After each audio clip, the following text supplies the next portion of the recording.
Hello student, मैं shine Luthra. आज हम करेंगे क्लास 8 साइंस का chapter number 4 combustion and flame के कीवर्ड्स एंड क्वेश्चन आंसर। तो फर्स्ट कीवर्ड हमारा एसिड रेन। एसिड रेन क्या होता है? Oxide of sulphur and nitrogen dissolve in rain water and from acid. अब देखो, जो हमारे ऑक्साइड ऑफ सल्फर और जो नाइट्रोजन गैस जो होती है, जब वो रेन के साथ डिसॉल्व, रेन वाटर के साथ डिसॉल्व हो जाती है, तो वो हमारे लिए क्या बन जाता है? And from acid such rain. इस तरह की जो बारिश होती है उनको एसिड रेन कहा जाता है।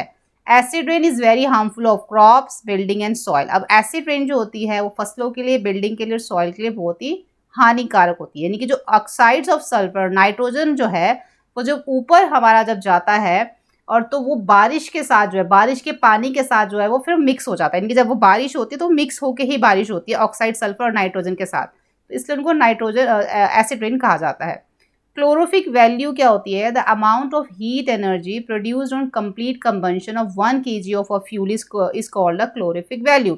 अब क्लोरोफिक वैल्यू वो है जो हमारा जो एक अमाउंट होता है ना हीट एनर्जी का, जो अमाउंट ऑफ हीट एनर्जी जो प्रोड्यूस होता है, कब प्रोड्यूस होता है? जब कंप्लीट कंबंशन होता है 1 kg फ्यूल का। 1 किलो जब आप फ्यूल को बर्न करते हो, उसका जब कंप्लीट कंबंशन हो जाता है तो उसमें से जो अमाउंट ऑफ हीट एनर्जी निकलती है उसको ही क्लोरोफिक वैल्यू कहा जाता है। The calorific value of a fuel is expressed in a unit. अब जो क्लोरोफिक वैल्यू जो है उसको, जो फ्यूल की जो है, उसको एक्सप्रेस कैसे किया जाता है? यूनिट के अंदर। यानी कि उसको बोला जाता है किलो जूल पर केजी, किलो जूल उसको कहा जाता है। कंबंशन क्या है? कंबंशन एक केमिकल प्रोसेस है in which substance react with oxygen. जब किसी भी सब्सटेंस को बर्न करते हैं, केमिकल प्रोसेस जो होता है बर्न करने के बाद, जब वो ऑक्सीजन के साथ रिएक्ट हो जाता है तो जो हमें हीट मिलती है वही हमारा कंबंशन है। उसके बाद है डिफॉरेस्टेशन। डिफॉरेस्टेशन होता है cutting down the tree on a large number scale. जब बड़ी मात्रा पे पेड़ों को काटते हैं तो उसको डिफॉरेस्टेशन कहा जाता है। एक्सप्लोजन क्या है? A sudden reaction that take place with the evolution of heat, light, sound and large number of amount of gas it called explosion. जब अचानक सडनली रिएक्शन होता है और उसमें से हीट, लाइट और साउंड निकलती है, जैसे कि क्रैकर्स में से होता है, गैसेस निकलती है, तो उसको एक्सप्लोजन कहा जाता है। उसके बाद है फ्लेम। फ्लेम क्या है? यहाँ पे हम देख लेते हैं। A flame is a region where combustion of gaseous substance take place. Flame क्या है? वो जगह है जहाँ पे जो combustion of gaseous substance take place. Substance which burn by producing flame are LPG, biogas, wax in form of the candle, magnesium, camphor and the kerosene. अब flame वो जगह होती है जहाँ पे जो कंबंशन है ना, गैसियस सब्सटेंस, जहाँ पे हम कंबंशन, जैसे कि अब देखो, जो फ्लेम होती है उसकी 3 लेयर्स हमने उसके बारे में पढ़ा था। जो सबसे ऊपर वाली लेयर थी वो क्या है? वहाँ पे हमारा कंबंशन हो जाता है। Substance which burn by producing flame, जहाँ पे फ्लेम से जो सब्सटेंस हमारा बर्न हो जाता है फ्लेम से, जैसे कि एलपीजी के अंदर भी हमारा कंबंशन हो सकता है और चीज़ें जल सकती हैं। बायोगैस से, वैक्स से in the form of candle, है ना, magnesium, camphor and the kerosene oil, ये सब इन सब में से फ्लेम निकलती है। तो इनमें क्या हो जाता है? फिर वो कंबंशन हो जाता है ना। और फ्लेम निकलेगी तो कोई भी चीज़ हम जला सकते हैं, तो वो हमारा फ्लेम है। उसके बाद हम देखते हैं फायर एक्सटिंग्विशर। अब फायर एक्सटिंग्विशर वो डिवाइस होता है जिससे कि हम फायर को बुझा देते हैं, एक्सटिंग्विशर कर देते हैं, है ना। एक्सटिंग्विशर जो है वो फायर एक डिवाइस है जिससे कि हमारी आग बुझ जाती है, जो फायर ब्रिगेड्स वालों के पास या स्कूल्स में या हॉस्पिटल्स में हम देखते हैं। फ्यूल क्या है? A material which is burn to produce heat is called the fuel. वो ऐसा मटेरियल है जिसको जलाने पे हीट प्रोड्यूस होती है, जैसे कि coal, wood, LPG, kerosene, petrol, diesel और बायोगैस। फ्यूल एफिशिएंसी क्या है? Fuel efficiency is the fuel express the term of the calorific value. The amount of heat energy produce on complete combustion of 1 kg of a fuel is called the calorific value. अब fuel efficiency वो है कि the efficiency of fuel is express the term of, जिसको calorific value में हम express कर सकते हैं ना, फ्यूल एफिशिएंसी हमारी वो। और द अमाउंट ऑफ हीट, देखो जब हम कोई भी कंप्लीट कंबंशन होता है, मैंने अभी आपको ऊपर ही बताया था, कंप्लीट कंबंशन 1 किलो कोई भी फ्यूल अगर हम बर्न कर रहे हैं तो उसमें जो कंप्लीट कंबंशन पूरी तरह से जल जाएगा, जब उसमें जो हीट एनर्जी जो निकलेगी ना, उसको ही, वही हमारी क्लोरोफिक वैल्यू होती है, जो कि फ्यूल एफिशिएंसी होती है। उसके बाद देखते हैं ग्लोबल वार्मिंग क्या होता है। The average temperature of the earth atmosphere is gradually increase due to the increase of level of gases, जैसे कि CO2। जब कार्बन डाइऑक्साइड जब इसमें बढ़ जाती है तो क्या हो जाता है? ग्लोबल वार्मिंग हो जाती है। The average of temperature of atmosphere gradually increase, जब इसका अर्थ का जो टेम्परेचर है जब बढ़ जाता है लेवल ऑफ गैसेज, जैसे कि कार्बन डाइऑक्साइड की वजह से, तो वो ग्लोबल वार्मिंग होती है। फिर आइडियल फ्यूल कौन सा? अच्छा फ्यूल वो होता है जो आसानी से, जिसके अंदर हाई क्लोरोफिक वैल्यू हो, ठीक है, वही अच्छा फ्यूल होता है। और जो इट्स प्रॉपर इग्निशियस टेम्परेचर, जिसके अंदर प्रॉपर इग्निशियस टेम्परेचर होना चाहिए, जल्दी से जो है वो नाइदर टू फास्ट, ना ही बहुत जल्दी और ना ही धीरे बर्न होना चाहिए।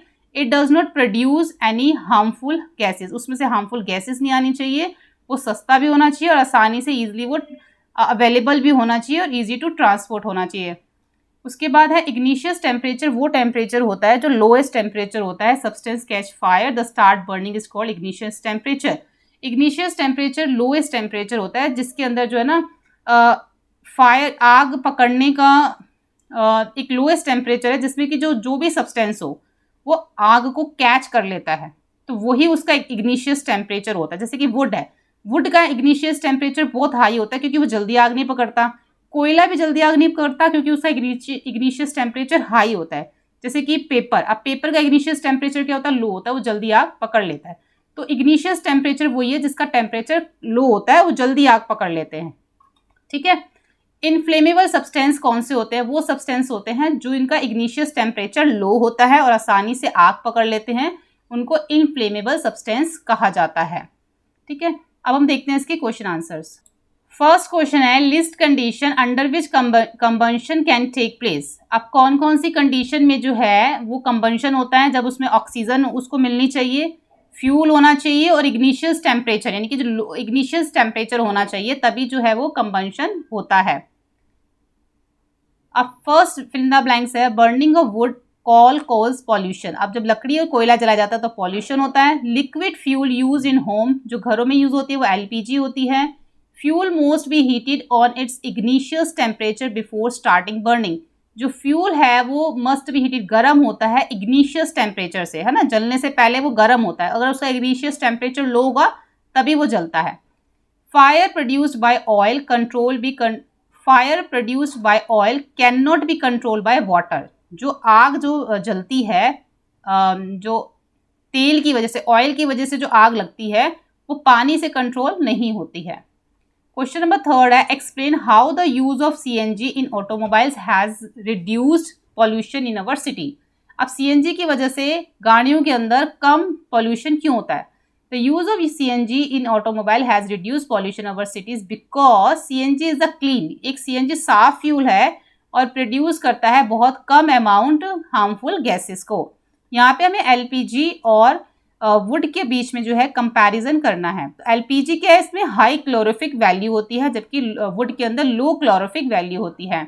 It is a smoke free fire होती है एलपीजी, और इसके अंदर बहुत सारी स्मोक निकलती है लकड़ी जलाने पर। It is easy to transport, आसानी से एलपीजी ट्रांसपोर्ट हो जाती है और इसको जो ट्रांसपोर्ट करना मुश्किल है लकड़ी को। It is very easy to store LPG, इसको स्टोर करना आसान है, जबकि लकड़ी के लिए बहुत सारी स्पेस चाहिए स्टोर करने के लिए।